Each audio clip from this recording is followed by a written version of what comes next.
How Stand-Up Comedy Converted Me from Atheist to Jew, an essay by Matt Ruby. That's me.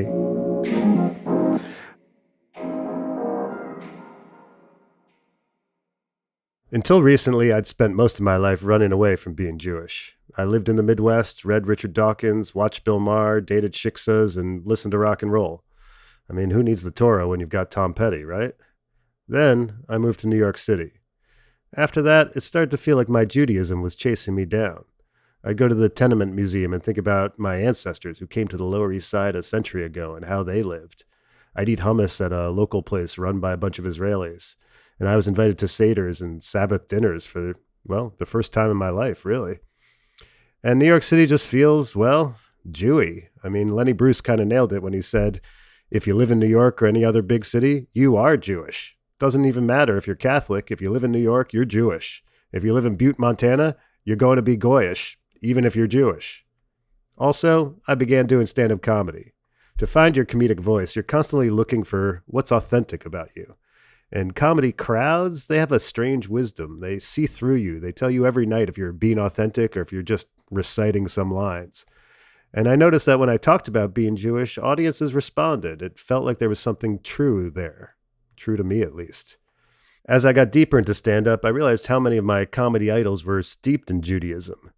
Larry David, who, when accused on Curb of being a self-hating Jew, replies, "You hate myself, but it has nothing to do with being Jewish." Or Richard Lewis, who joked about his grandparents having a satellite dish that was Jewish because it picked up problems from other families. Then there's Jon Stewart and Howard Stern and the Marx Brothers and Gary Shandling and Mel Brooks. And may the Schwartz be with you. Well, the list goes on and on. Sure, all these Jewish comics have different styles, and many of them barely even talk about Judaism, but they all seem thoroughly Jewish somehow. It's in the way they turn over an idea and look at it. The outsider point of view, the neurosis, the strange obsession with some kind of justice. It feels like they are teaching Jewish values in a different, subtle way. Around that time, things started getting heavy in my personal life. My parents passed away. First my mom from a stroke, and then my dad from cancer. And death gives you clarity. You realize all the crap you normally think matters actually doesn't matter at all. And you want to be connected to something larger. My dad grew up in Israel, but I rarely heard him speak Hebrew. Yet during his final days, when he was on a ton of morphine, he began to speak Hebrew even though no one around him understood what he was saying. His mother tongue was coming out. The part of him he never showed was emerging, something that had been in there all along. He also kept thinking there was powder in his hands, which there wasn't. But he'd say, I want to put the powder in my tea. So I'd play along and get his mug of tea and place it under his hands. And he dumped this invisible powder into the glass, and he felt better after that. Later, he offered me some powder. It's for you, he said. And I'd carry away his invisible powder.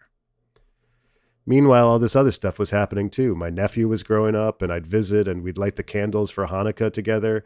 And I heard him say the blessings that I said as a child, the same words I had spoken, and my great-great-great-grandfather had spoken. It felt like we were all part of a stream, joined together by ceremony, ritual, and the stories Jews tell each other.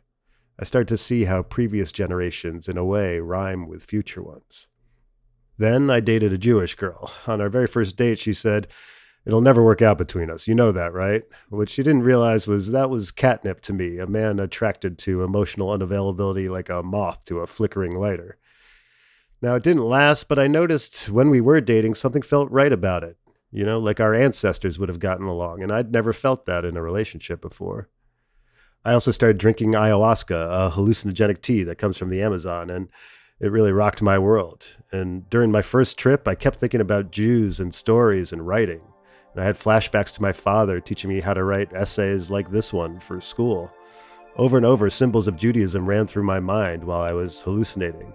I pulled out a pen and I started writing things down in a notebook with my shaky hand. I said, lessons, stories, parents, teach, carry on, laugh, stories.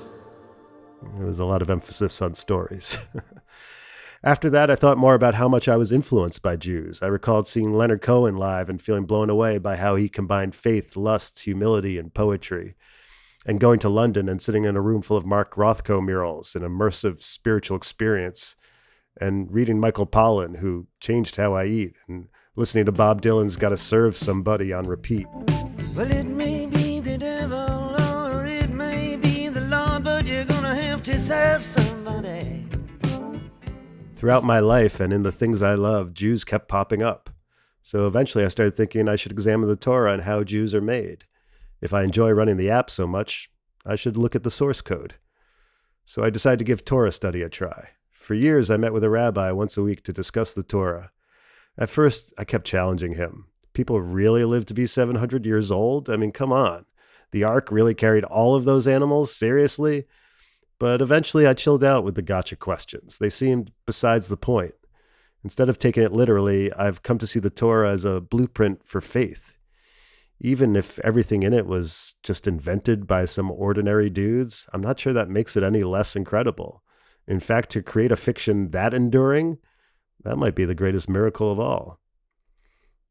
I don't have a clean ending here. I still tell jokes. I still struggle with Judaism. I know more about it, but I don't really follow the rules, and I'm not sure I ever will. But something that seemed fuzzy feels more in focus. I feel more connected to my roots. I feel like I understand just a little bit better the invisible powder one generation of Jews hands to the next.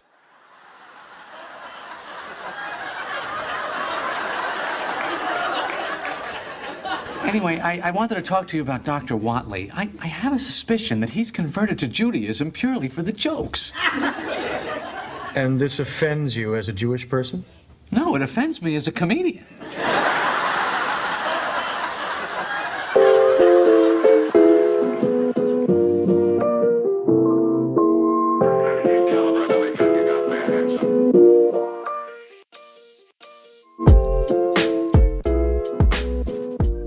That essay originally appeared in my RUBESLETTER, my weekly newsletter that you can sign up for at mattrubycomedy.com/subscribe. Now, to ask some follow-up questions is our producer, Jeremiah McVeigh. Hey, Jeremiah. Hey, Matt. So I was curious while listening to that. One, do you still consider yourself Jewish to the extent that maybe you did at the peak of learning about it? Or is it something that's kind of trailed off? Or is it something that's just sort of like this low-level buzz in your life? Well, let's zoom out for a second. I do think sort of who you are is what you do. If you're writing all the time, then you're a writer. If you're acting all the time, then you're an actor. If you're doing Jewish stuff all the time, then you're being Jewish. If you're not doing Jewish stuff, I guess you're still Jewish, but it does feel different. So I don't do Torah study anymore.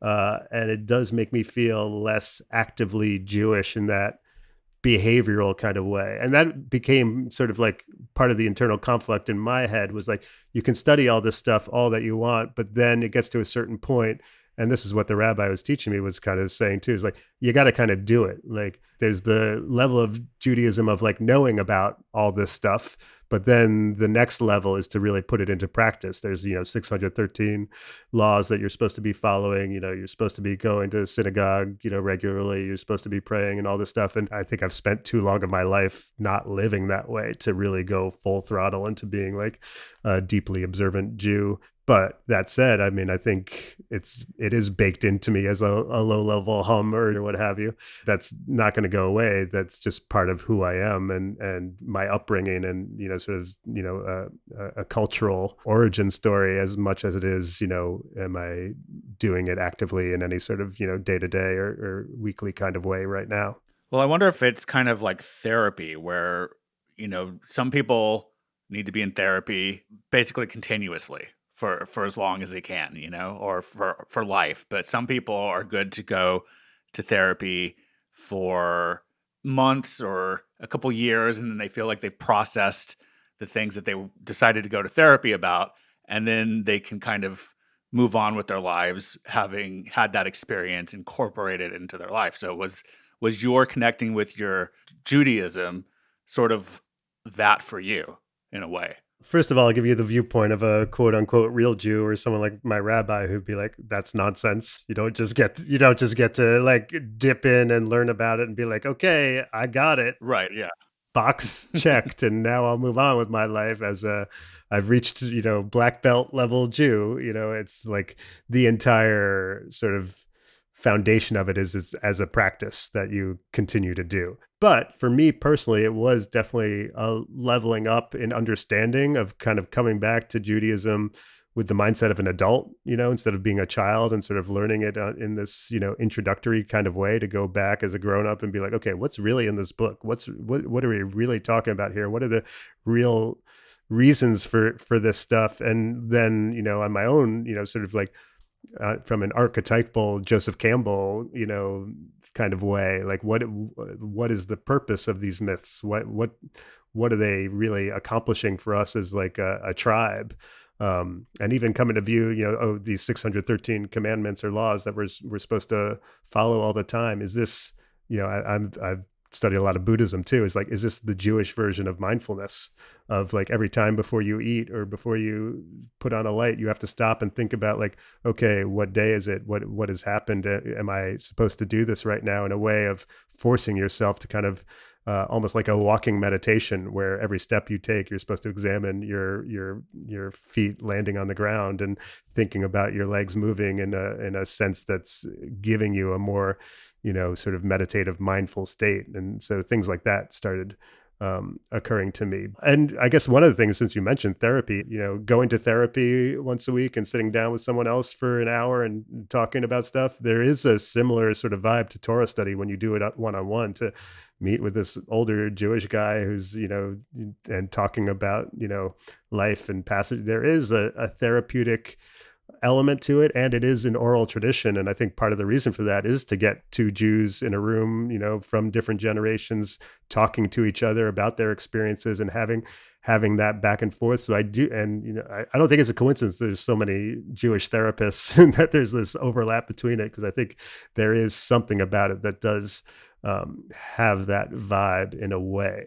But that said, I think like any hardcore Jew would bristle at the idea that you could just dive in for a few years and then be done with it the way you I think you can with therapy. Right. Well, while you were kind of at the peak of seeking it out and connecting with it, I know you did mention in the essay also that you did some of those traditions as a kid. So did it make you think back on those moments and realize that maybe it was more present in your life than you'd realized even, or how did it make you think about its presence in your life when you were younger anyway? Yeah, I mean, when I was a kid, I mostly hated it. I mostly was like bored. I didn't want to do it. As soon as I was bar mitzvahed, I begged my parents, can I stop going to Sunday school and doing any of this?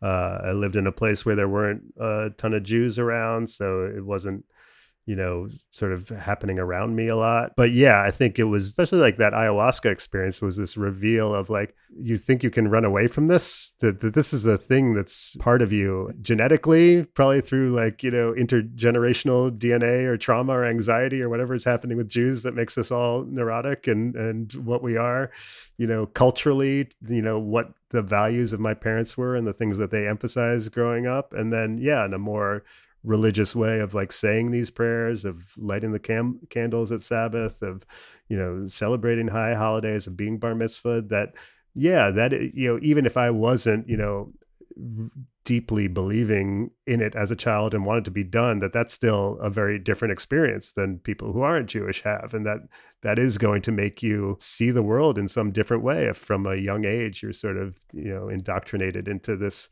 mode of thinking. And to me, it was a reveal that like it's not something you can get away from, that it's sort of embedded in you. And even talking to the rabbi who I did Torah study with, because it was after the ayahuasca experience, and I tried to explain to him psychedelics and art and creativity and Buddhism and all these other things that had, in my mind, provided me with value in my life. And he's like, well, it makes sense that you're here studying the Torah now, seeking answers, because you've looked everywhere else in the world that you could, and now you've decided to examine your own backyard. And that kind of stuck with me, of like, oh, if I tend to have a seeker type mentality, and it makes sense that I would try to venture as far away as possible in order to find out answers. But yeah, like there's a good chance a lot of them are we're right where you started all along.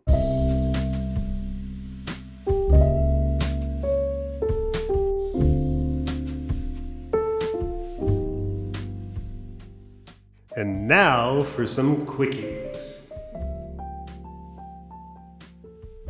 Look, y'all have been doing a bad job hiding your drug deals on Venmo, okay? No one's buying that you're paying some guy named Dark Lord $180 at 2 a.m. on Saturday night to go skiing.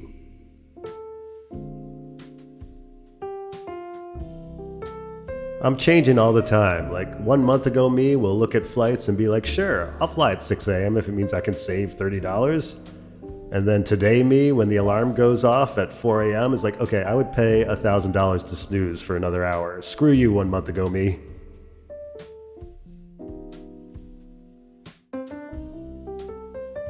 New York City, it's the city that never sleeps. Due to anxiety, espresso martinis, and cocaine. They never tell you that part, though.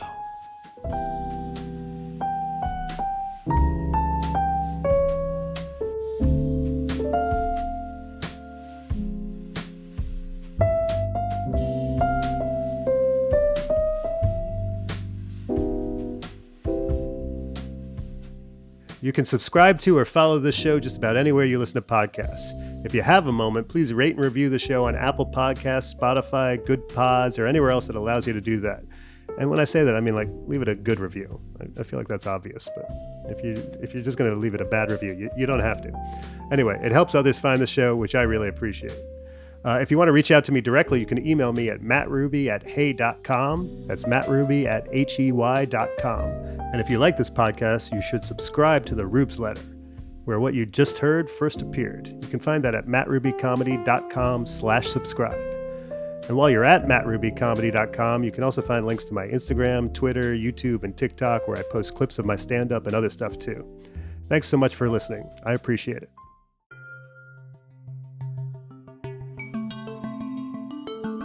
This podcast is produced by Stereoactive Media.